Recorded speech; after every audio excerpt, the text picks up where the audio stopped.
Намираме се на около 2 км след село Христо Даново в посока водопад с Овчарското пръскало. Намираме се на една панорамна скала, която ни дава прекрасна перспектива към това дере, което оттича южните склонове на планината. Тук долу под нас има един много красив водопад, който обаче, за съжаление, е недостъпен. Но за сметка на това се надяваме, че водопада има много голям воден пад заради топящите си шапки в планината. От тук нагоре продължаваме по този почвен път. Поздрави от цялата група. И след около час и половина, дори по-малко, около час ще сме на водопада. Ще ви направя свидетели и на пътя, по който маршрута се движи. Общо взето в 90% от маршрута това е пътя, стар асфалтов път, който се движи нагоре, но заради паднали камъни и свлечени скали той е невъзможен за достъп с лек автомобил. Това е, оставяме ви. Следващите кадри, които ще видите, ще са от изключително красивия водопад с Овчарското пръскало.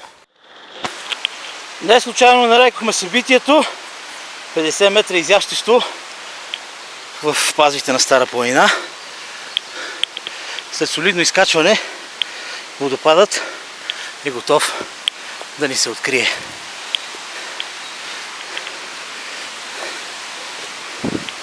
Искрено ви поздравявам с тази невероятна гледка.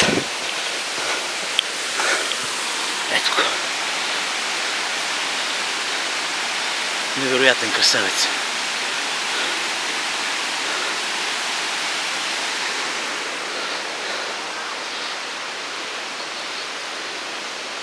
Групата продължава изкачването по стръмния терен.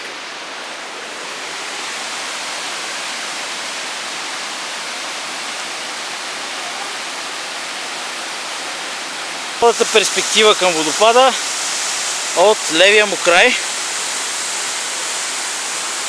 Виждате какъв прекрасен вертикал има пада.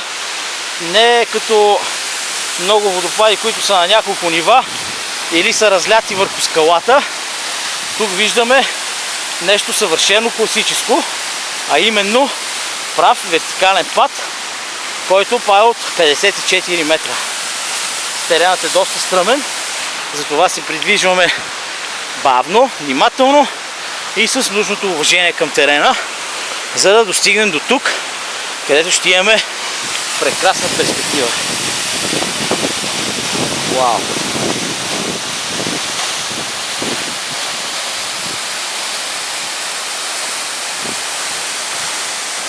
Красота!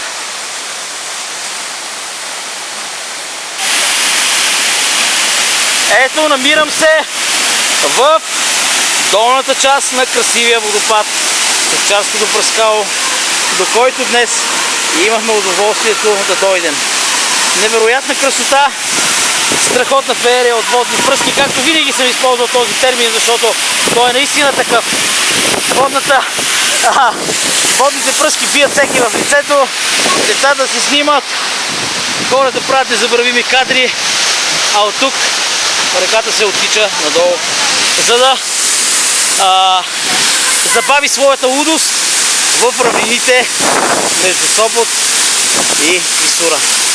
Още веднъж ви поздравявам с тези невероятни кадри. С Овчарското пръскало, Стара планина, 54 метра изящество и прекрасни емоции от нас.